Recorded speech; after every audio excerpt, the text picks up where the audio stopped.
Good morning again. I would like to welcome each and every one of you to WorkForce Wednesday.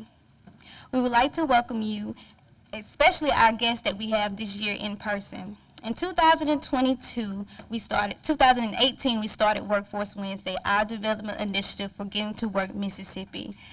Throughout the time when COVID came, we had to stop doing in person and we had to go to virtual. And so in that time, we were able to retrieve a big audience in virtual. So today with us, I would like to also welcome not only our in-person attendees, but as well as our live stream and Facebook attendees and Zoom. We would love to know who is joining us today virtually, so please use the chat feature or comment section in live stream to let us know who you are. I want to give a quick overview of our WorkForce initiative. In 2018, MPB received a grant from the Corporation for Public Broadcasting to create a workforce development initiative, our initiative Getting to Work Mississippi. Our initiative focuses on sharing information to students and adults and providing the most relevant workforce and information and resources to Mississippians. We work with partners to assess the challenges and opportunities and produce videos focused on our career pathways and essential skills needed to be successful. MPB created videos and series highlighting key industry sectors and soft skills series with students. WorkForce Wednesday was created again in December of 2018. So we've been successful for 4 years going into our 5, and I think that's a great opportunity that we've had to be successful with WorkForce Wednesday. And we wouldn't have been successful without each and every one of you attending and being a participant for WorkForce Wednesday. So again, we thank you for joining us for WorkForce Wednesday. These meetings are hosted every third Wednesday of the month. Going forward, they will be hybrid, in person, and virtually. All resources and registrations can be found on our WorkForce website, which is education.mpbonline.org. And don't worry, I will also make sure this information is added to the chat features as well as in our live stream comment section. Today's workshop will focus on Lieutenant Governor, and he's going to come forth and give us information pertaining to workforce in Mississippi. Before we do that, I would like to bring up our Executive Director, who is going to introduce our guest speaker for today. Our Executive Director for Mississippi Public Broadcasting is Mr. Royal Isles. Thank you. Are we still in morning, or have we moved to transition to the afternoon? I don't really know these days. So I'll say good morning to everybody. How's that? Hey, it's my pleasure to introduce to you today our great state Lieutenant Governor, the Honorable Delbert Hosemann. He is a great proponent of efficient and effective government that is transparent and focused on increasing the opportunities of our citizens. From his days of growing up near the Vicksburg area and through his service as a businessman and attorney with Phelps and Dunbar, and when he was the state's Secretary of State, he's held a priority for small business, education for our youth, and his initiatives as Secretary of State raised more than $1 billion for public education. Now he's a hunter, which I love that. He's a runner. That's okay. I'm running to the table, not from the table. And he's a family man, and he's a huge advocate for us here at Mississippi Public Broadcasting. I believe he sees the potential that we have to reach everybody in our state, particularly in the rural areas. So please, would you put your hands together and welcome our Lieutenant Governor of the great state of Mississippi, Delbert Hosemann. Thank you. Thank you. Thank you very much. It's good to be back out here again. I note that they're passing out this Newt's boxes here. Those of you who are not going to eat your cookie, if you pass those all the way to the left, I'll pick them up on the way out. They get on me about that. We pretty much survive on that and Coke Zero. So if you're not going to have your cookie, we'll eat it for you. Real important to workforce development. We face struggles here in Mississippi, as you well know, because you're here. Our workforce participation rate is not what it should be, and it hasn't been that way for a while. It's been running 54, 55% between 14, 15, and 64. So what you're talking about is what we've been talking about, is how do we move people to the workforce? And just as important to me, how do we move them to the workforce where they have an economic future in addition to working? So it's not just working to be working, but they have plans just like you do. They'd like to have time off. They'd like to have health care. They'd like to have time with their families, all the other things that's just like you do, but they don't have a job skill to do that, or we haven't given them enough opportunity to do that. So when we look at the workforce participation rate, that's very important to me. And, you know, we talk about the fact that, you know, we've got a much lower rate on several other things, but the labor force participation rate is the main one that I look at and the one that I'm most worried about. So when we started this in 2020, when y'all hired me the first time, we were very adamant that we had to aggregate the efforts of the state. And what was happening in our community colleges, those of you from the community college know this to be the fact, we basically were dividing our workforce up among all of y'all. And community colleges pretty much did their own thing. They talked to their local people. They did their own thing and had some success with that. Otherwise, the state as a whole was hit and miss on a lot of different things. So we started to look at what was then known as the SWIB board. The SWIB board had about, I think it's 42 members in it. It's much like all 42 of us trying to run something. So we had issues with that. So we moved it to Accelerate in 2020, which was one of the really innovative things that the Mississippi legislature did, I think, and we'll talk a little bit about the future of that. But when we moved it, we put about $30 million in there, and we tasked them with giving money to individual efforts by community colleges, schools, or wherever. Those individual efforts were to have us generate high-paying jobs. That's what they were supposed to do. And not necessarily spread it among everybody. If one community college is doing great on something, then we need to fund that. If they're teaching someone to be a cook, I don't want to fund that anymore. That's not a living wage. That's not where we want to be. We want to talk about IT. We want to talk about welding. We want to talk about things which people are going to make a sufficient economic impact.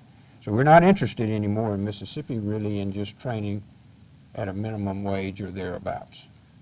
In my own mind, we need to be $25 an hour and above, including health benefits, to start. That's where we're headed.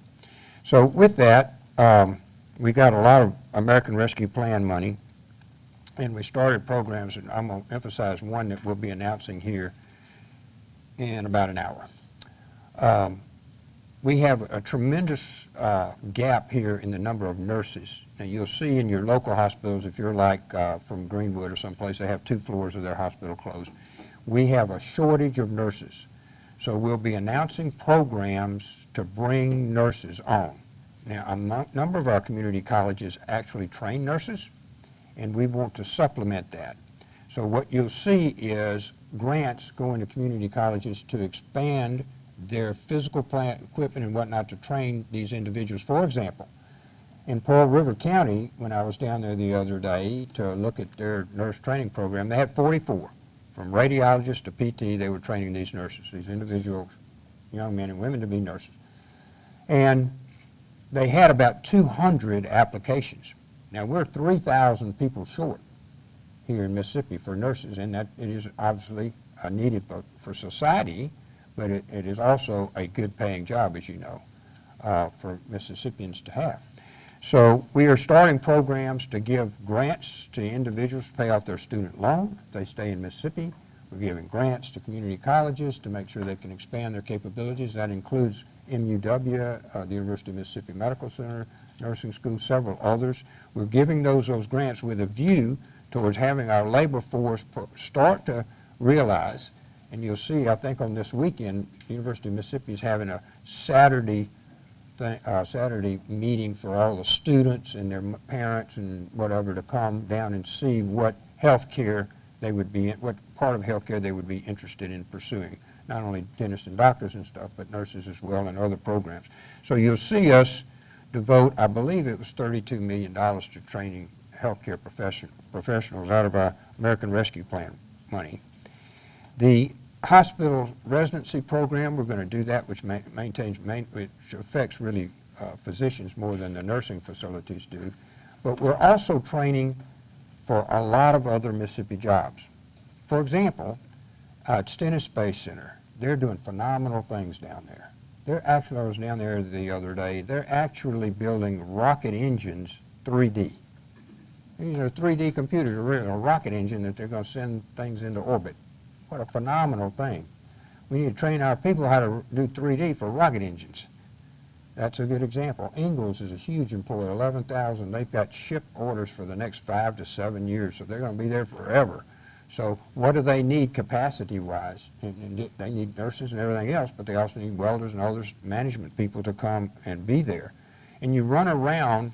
I visited with Toyota yesterday. Their plant is operating.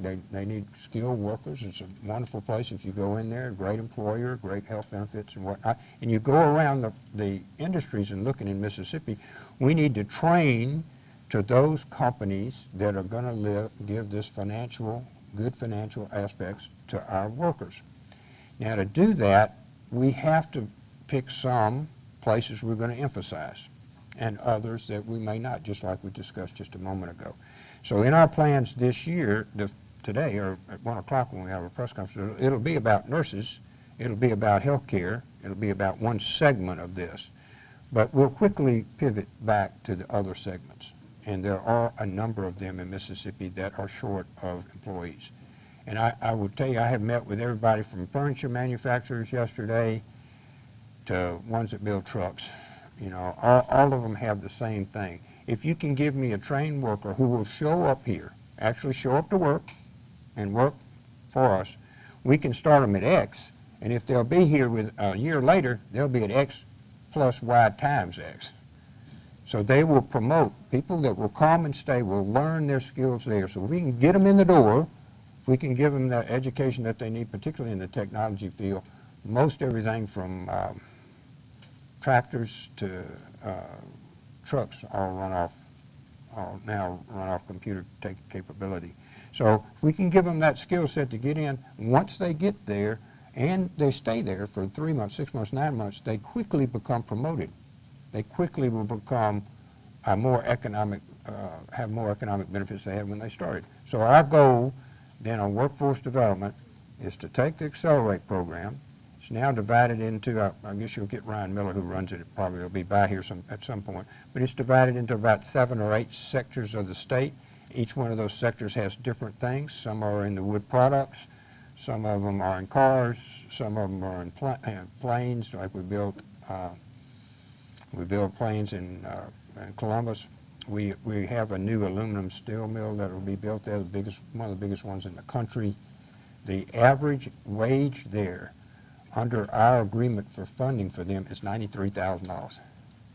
$93,000 plus benefits.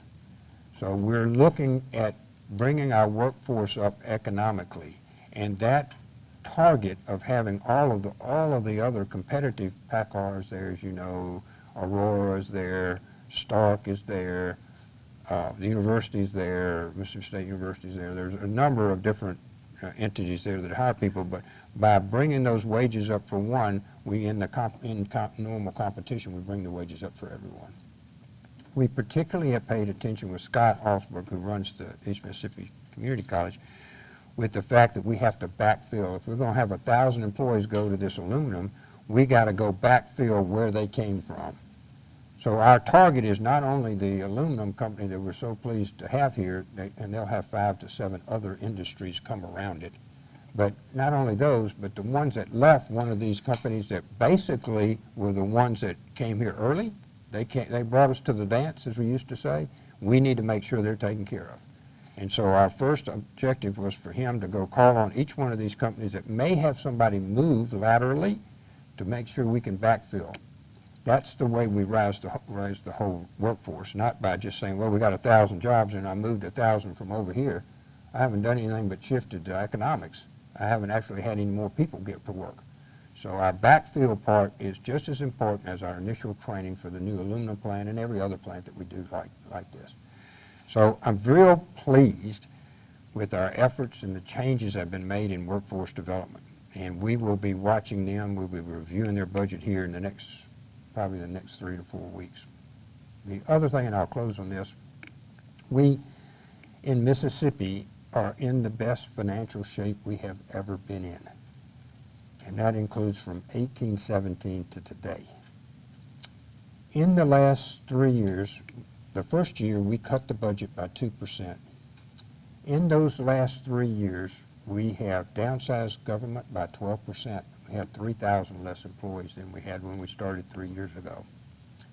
We have paid off debt. At the end of this year, y'all, we will have paid off $600 million in principal. That means we don't have to borrow money going forward for issues. We haven't borrowed any money in 2 years. That's never been done in the history of Mississippi. When they announced the aluminum mill over here, there was an $81 million down payment once they got the mill up and operating and hired these people. We just wrote a check. We didn't have to go borrow. Historically, we would have borrowed for every economic development. It looks even smarter by the legislature now that you see interest rates have jumped from 1 or 2% up to 6 or 7 or 8%. So that's money we don't have to borrow. We have about $2.7 billion in cash. Of that, $1.4 billion was the excess from last year. We have $700 million in our rainy day fund in case we get hit by a tornado or something else. We have $350 million in our American Rescue Plan money that we did not spend.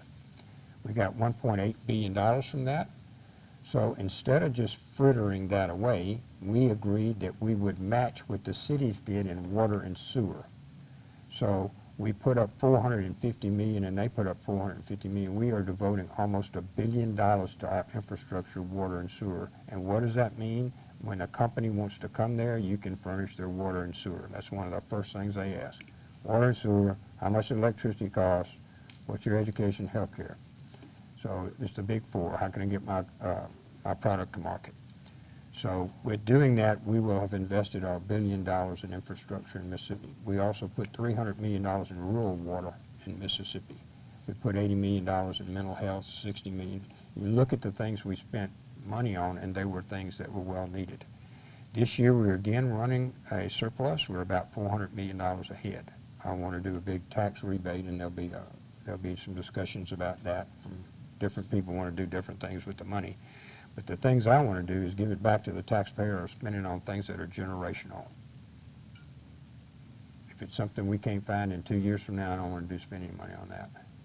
I'd rather keep the money and then spend it on something that's generational. So you will see us having that discussion in the legislature this year. But it's a very healthy discussion to have because your state is in the best financial shape it's ever been in. And that gives us opportunities to improve the workforce. That gives us opportunities to address rural health care in Mississippi. It gives us opportunities to address infrastructure in Mississippi. A lot of the things that we would have just had to pass on in the past, we're able to address now. Real proud of the legislature. I encourage y'all to watch all the bills. They're in the Senate side. We do everything on TV, so you can watch us at 10 o'clock in the morning when we start and watch us debate.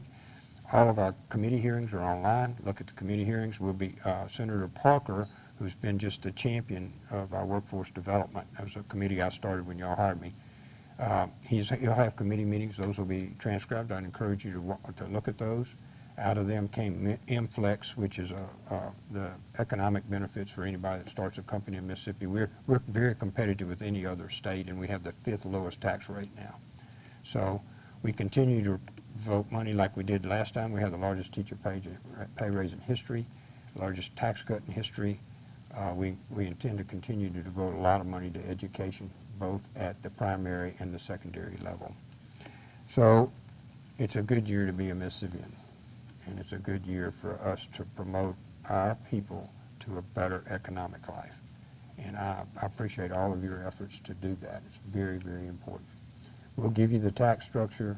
We'll have the education dollars spent towards that. We will fix our infrastructure. We will help our rural health care, our rural delivery of health care. We will do the things that will position us to keep our kids here. I have 8 grandchildren, so I want them all to be in Mississippi. So the way for me to do that is for y'all to be real successful so they can get a job. So hopefully get a job. Thank y'all so much for having me today. It's a really bright picture right now. And we should be very proud of where we are. Took a lot of work by a lot of people, Senate, House, Governor, everybody else. But we're where we need to be in the state, and we're looking forward to having a really successful effort on our workforce development. So thank you all for having me. It's good to see everybody. Tune in at 1 o'clock. You can watch the rest of it on TV or whatever. It's good to see y'all.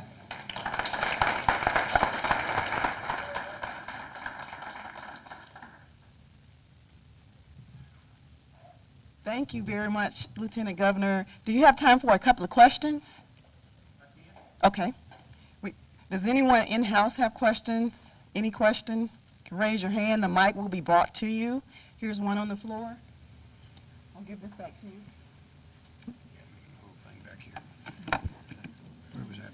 Yes, sir. Yes, sir. Thanks for coming, Lieutenant Governor Hosemann. Much applause for the great work you guys are doing. You mentioned a lot of opportunities and options and things that's going on greatly in Mississippi on the east side of the state. What are some of the things that are planned or proposed for the western side, mainly coming through the Delta to central Mississippi? Yeah, I spent a lot of time in the Delta.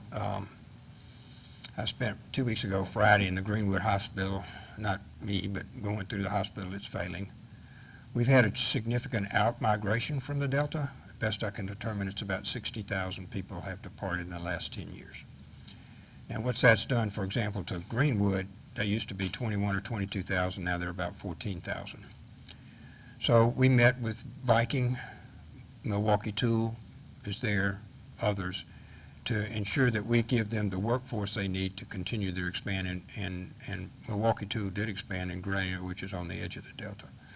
The Delta itself, with a shrinking population, we are looking back to going to the things that are natural resources. The Delta is the most fertile ground in the world. Our agriculture is going to support us there. There are the Blues Trail, which we're promoting for tourism and that kind of thing. We've opened up another location for the steamboats to land, and they go to Ruleville, and they'll go to the B.B. King Museum, and they go to Cleveland, Mississippi. They stop in there. They stop at Greenville, Vicksburg, and Natchez. So we're opening up the economics to do our tourism better in the Delta. But we have not been successful in having an industrial base in the Delta. Now, many of us have tried to do that over the years with different ones. I think there's only one real one left, and that's in Cleveland. I believe it's in Cleveland that produces some medical supply stuff. Right, Baxter. And so we continue to look at that. With the out-migration, the most important thing is to make sure that that we utilize the parts of the state like that have specific talents. We have tourism talents there. We have the most fertile ground in the world there. We have really great people there. So that's what we'll be emphasizing. To get Toyota to move to Rolling Fork is probably not going to happen. But I spent a lot of time in Rolling Fork and grew up just right outside of there. So, I mean, I have a great love for the Delta and the people and how it comes.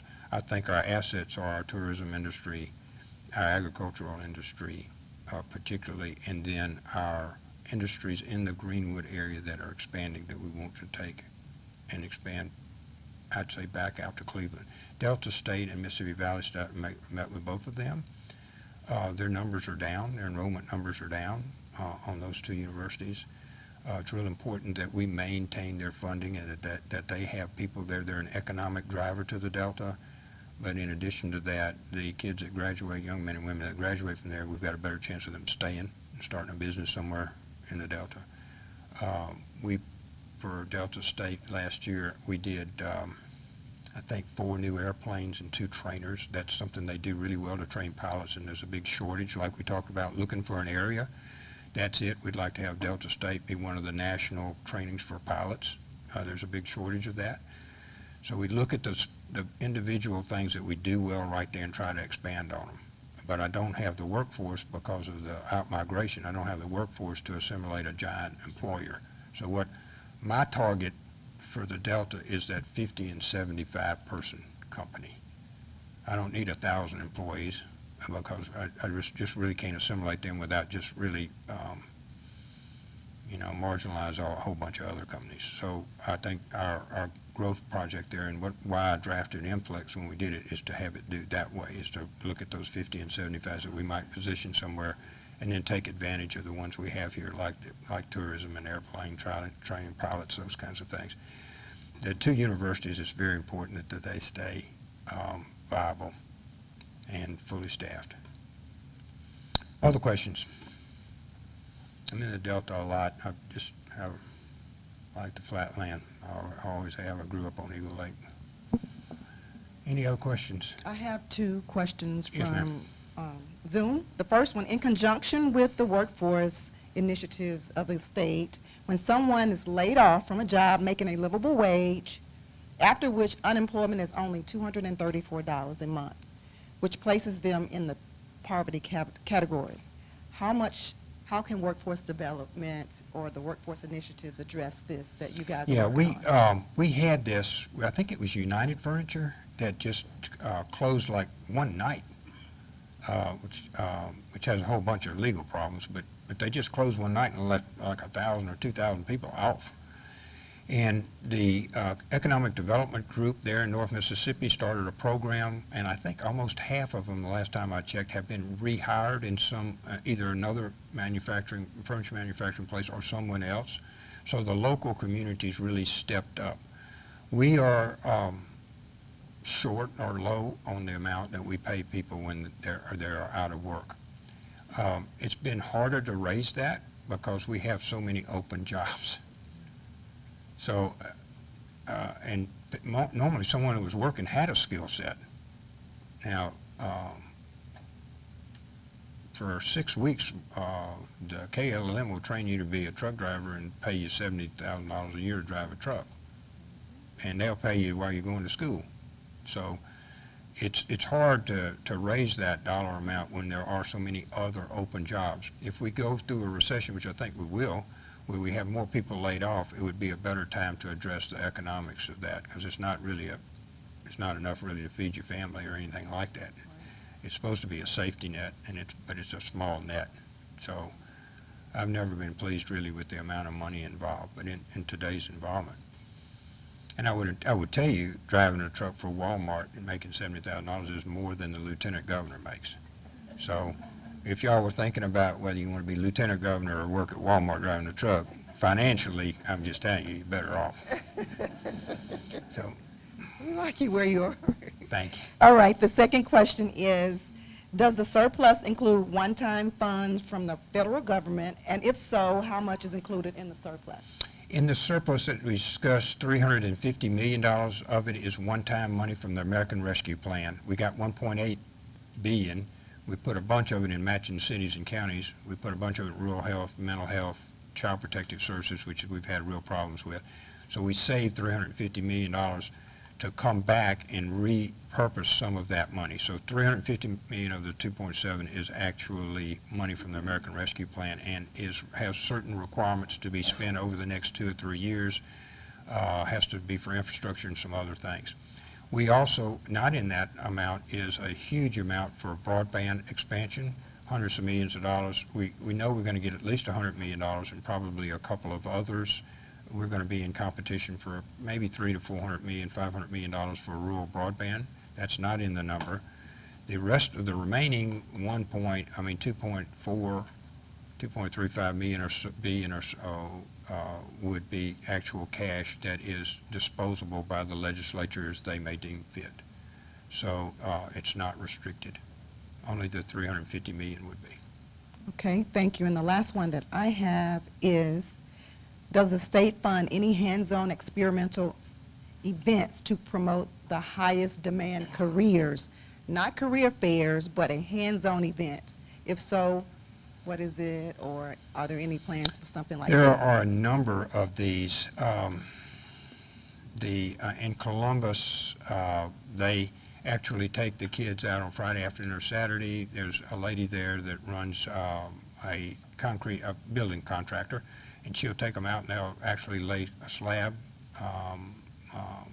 Same with, they started that in Columbus, and her work has been great, and it's proliferated out where they take kids and actually give them jobs. There's one here in Jackson that has all the graders and everything else that you can do, all kinds of affairs. It's out at Trustmark Park every year. Associated Building Contractors and some others run that. But there are ones with hands-on where they invite the young people to come out and see this. One of the things I think is real important are these, the career technical training. The best one I've been in is in Clinton, and that's attached to the school. East Lowndes has one, but it's not attached to their school. It's kind of in the center. Stone County's building one, and Pascagoula is attached to the school. They have, I think, 21 or 22 career technicals in high school, physically in high schools attached to the building, which is the best way to do this, by the way, because you don't have that transportation. You don't lose a whole credit hour by moving kids around. We are supporting the creation of those around the state, and we intend to continue to do so. Those are not in competition necessarily with the community colleges, but we're getting the kids at a younger age. There'll be a bill out this year on dual credit, where we are going to start helping, assisting community colleges having dual credit offered in high school for a limited number of hours, maybe like 15 hours or so. You'll see a bill coming out for that. And probably the largest change that we're proposing is to go to a modified school calendar. Now, what that means is that you go 9 weeks on and 2 to 3 weeks off, semester by semester. Now, that means you have an October break, then you have, of course, Christmas, then you have a spring break, then you have about 3 weeks or 4 weeks off in the summer. The rest of the time, you're in school. Now, some people don't want to fund that. We do. You'll see that bill come out of the Senate this year. It's abysmal to me, and I can't understand why somebody wouldn't be encouraged by this. The reasons are that our kids need to be in an educational environment. And the longer they're there, the better we're going to be about having somebody you can train. Now, the first studies are coming out of Stennis Institute and some of these other places. We're taking the lead in this state on doing this. And what it will mean is you can go to class, then you have an intercession. That 2 or 3 weeks is called an intercession period. In that intercession period, you will be able to catch up if you were having trouble, or you can take advanced courses, or you can take a break. And those intercessions are taught by either teachers and or teachers' assistants who desperately need some additional money. We don't pay them hardly anything. And so you've got in an educational environment, and in our state, it's a safe environment, and not all our kids get fed. You know, we just need to face that fact. You know, I've been where on Friday afternoons in schools that where you would consider to be wealthy areas, where we filled up backpacks with food because those kids weren't going to get anything that weekend. So keeping them in a structured environment, an educational environment, focused on educating themselves, safe environment, is really critical to Mississippi. So when we do this, some of them erroneously call it year-round, but it's not really year-round. We are finding Lamar County, Gulfport, Oxford, Corinth, Tupelo now, I just met with the superintendent of Tupelo just a couple of weeks ago. They're looking at that. Lamar County's already started. About 5 or 6 of these are doing this. You need to ask your local superintendent, why aren't we doing that? Because we want to be the leader in making sure our kids are competitive, not just with Alabama, but with China. When we're building 3D rockets to the moon and stuff, that's not something you just pick up. Our kids need to be in school. And they can have a summer off. I love my summers. They can have these breaks. Our teachers have overwhelmingly supported this. I mean, I had 22 of them in Corinth sitting in a room. How do y'all like this? We like, well, what's wrong with this? You know, what about football? No, everybody comes to football. What about nothing? What do you really like about this? By March, direct quote, by March, I'm sick of these kids. Honesty is a great thing. And I needed time off. This gives me time to rejuvenate my batteries, get my education up, give me some family time if I've got my own young children. We took, one of them said, we took a vacation to the Smoky Mountains. You know, we'd have never done that in October and watched the leaves change. Whatever, but it's helpful to them. And we got to March and April and we start teaching to the test, and you know, really we don't get, it's 180 days is a requirement. But they really don't get 180 days. If they get 160, 65 days, that'd be good. So we're teaching our children to be competitive for all this other stuff, less than half a year. I mean, what do we expect? So you'll see us pushing that this year, and I would encourage you when you go home to ask about the modified calendar. We have the statistics. Y'all can call Lamar County. The superintendent has the statistics there. Superintendent Hamilton, he'd be glad to share it with. Test scores are better. Teachers better.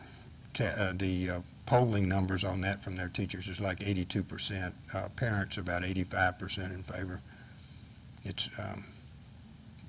really staggering how much is being embraced by those schools. But the problem is, not every school is a Gulfport. We got schools here in the Delta that don't have that money. So we need to give them dollars if they want to go there, to make sure that it's not an economic decision whether or not they educate their children. So that's what you'll see, a big fight about that. Ready to go. She's waving at me because I got to go I got to be down there by 1 o'clock. So thank y'all. It's good to see everybody.